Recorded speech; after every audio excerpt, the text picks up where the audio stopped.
We also wanted to strengthen the links between our navies.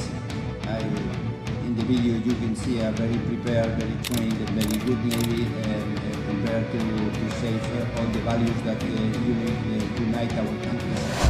Oke, dua kabar mantap kali ini datang lagi dari kerjasama matra laut kita dengan negara asing, bos. Nah, yang pertama datang dari kunjungan Kasal Spanyol ke Indonesia. Jadi memang agak telat mimin uploadnya, tapi videonya juga baru keluar kemarin nih, bos, dari siaran TNI Angkatan Laut. Di mana baru-baru ini ternyata Kasal Spanyol telah bertandang langsung ke markas besar TNI Angkatan Laut, dan mantapnya mereka pun disebut telah melakukan penjajakan kerjasama teknis dalam pengembangan teknologi dan alutsista pertahanan laut.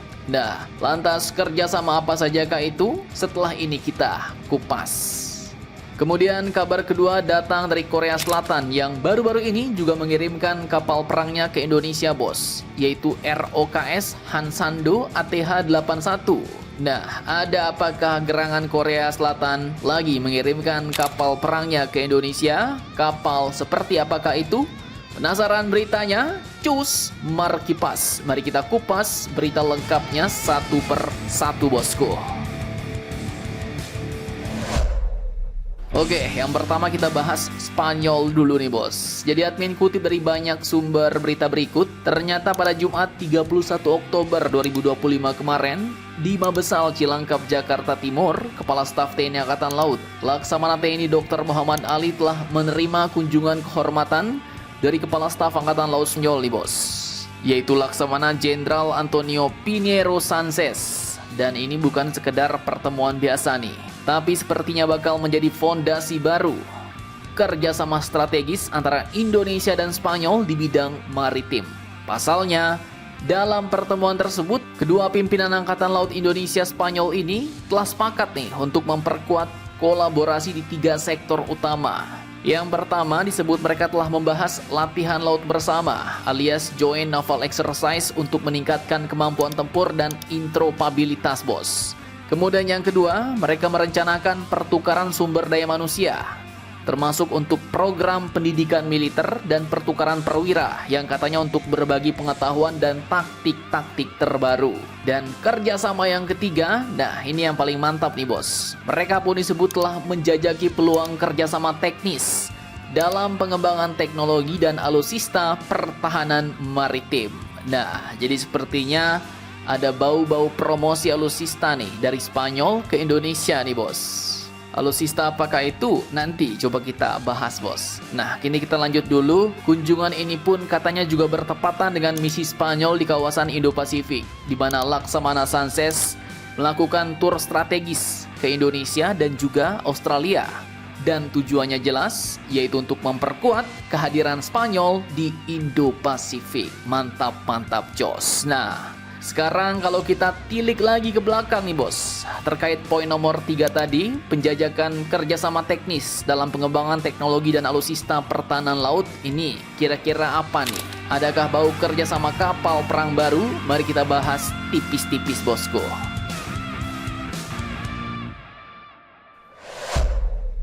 Oke, jadi bagian ini yang makin menarik nih. Dalam pembahasan terkait pengembangan kapabilitas pertahanan maritim, ya, Spanyol pun punya beberapa produk terbaiknya, bahkan beberapa kapal perangnya disebut pernah ditawarkan ke Indonesia, bos. Dan bulan Juni-Juli 2025 kemarin, mereka juga sempat menyambangi Indonesia. Terkait hal ini, Spanyol pun punya perusahaan raksasa pertahanan laut, yaitu Navantia, sebuah galangan kapal yang telah membangun beberapa kapal-kapal perang canggih. Salah satunya frigate F-110 Boniface Class yang juga telah dibeli oleh tetangga kita, Australia. Dan menariknya, Spanyol pun dulu sempat memperkenalkan secara langsung kemampuan teknologinya ke Indonesia, kalau nggak salah terkait frigate F-110 Boniface Class.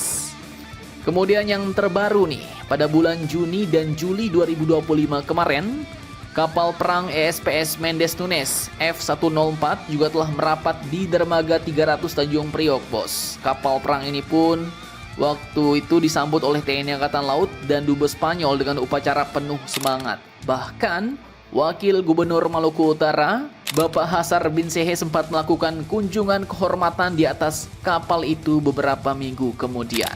Nah, ini kalau admin lihat bahwa kedatangan frigate Mendes Nunes ini adalah bentuk soft showcase bos, alias demonstrasi halus kemampuan kapal tempur Spanyol kepada Indonesia. Apalagi Navantia disebut dulu pernah menawarkan paket kolaborasi teknologi frigate F-110 Boniface Class kepada TNI Angkatan Laut sebagai kandidat kuat program modernisasi armada Indonesia ke depannya. Ditambah lagi Navantia sebelumnya sudah pernah terlibat dalam proyek modernisasi sistem tempur KRI Malahayati dan menunjukkan bahwa kerjasama teknis Indonesia-Spanyol ini bukanlah hal yang baru. Bahkan dulu, waktu Kasal mempresentasikan program pengembangan kekuatan TNI Angkatan Laut, nampak juga sebuah kapal LHD besutan Navantia Spanyol yaitu LHD Juan Carlos. Pertanyaannya kini, apakah kunjungan Kasal Spanyol ke Indonesia dan bertemu TNI Angkatan Laut kemarin juga adalah untuk menjajaki kemungkinan pengembangan kapal-kapal perang itu? Mari kita tunggu saja lagi kabar terbarunya bosku. Oke, lanjut kabar kedua datang dari Korea Selatan yang kembali mengirim kapal perangnya ke Indonesia. Nah loh, kapal perang apakah itu? Apa tujuannya? Jadi admin kutip dari sumber-sumber berita berikut, ternyata kapal perang itu adalah ROKS Hansando ATH-81. Kapal milik Angkatan Laut Republik Korea ini pun berlabuh di Pelabuhan Tanjung Perak, Surabaya sejak Kamis 6 November 2025 kemarin. Dan ternyata kapal ini pun adalah kapal perang yang bertipe cruise training ship. Kapal perang latih tapi speknya juga bukan kaleng-kaleng nih. Diketahui bahwa kapal ini membawa 228 taruna dan 129 kru, dipimpin langsung oleh Laksamana Muda Hong Sang-yong dalam misi besar bertajuk ROK Naval Cruise Training 2025.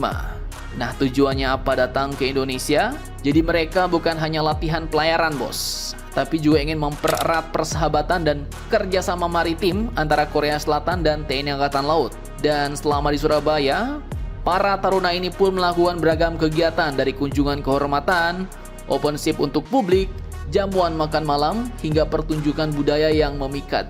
Mereka juga berziarah ke Monumen KRI Nanggala 402, memberi penghormatan kepada para prajurit laut Indonesia yang gugur dalam tugas.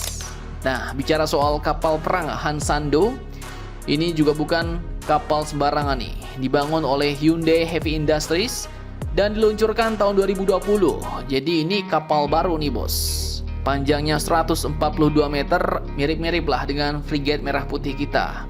Lebarnya 21 meter dan bobotnya mencapai 4.500 ton. Di dalamnya terdapat berbagai fasilitas pendidikan seperti ruang kelas, simulator navigasi, ruang laboratorium, dan perpustakaan serta fasilitas tambahan seperti dek helikopter, ruang medis lengkap, ruang rekreasi, dan sistem komunikasi modern. Dengan rancangan seperti itu, Hansando memungkinkan para taruna belajar navigasi, teknik perang laut, dan kerjasama tim di laut dalam kondisi nyata bos. Bahkan kapal ini juga dapat berfungsi sebagai kapal rumah sakit darurat sehingga menambah fleksibilitasnya untuk misi-misi kemanusiaan.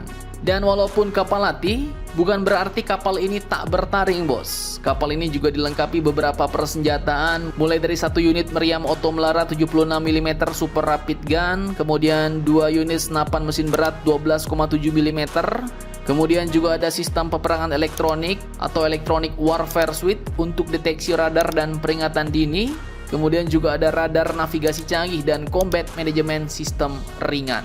Mantap, mantap jos. Nah, jadi bagaimana menurut kalian tentang hal ini? Jangan lupa komentar, tetaplah kalian barbar dan jangan santai terus demi Indonesia tangguh. Salam Indomax Indo Magazines.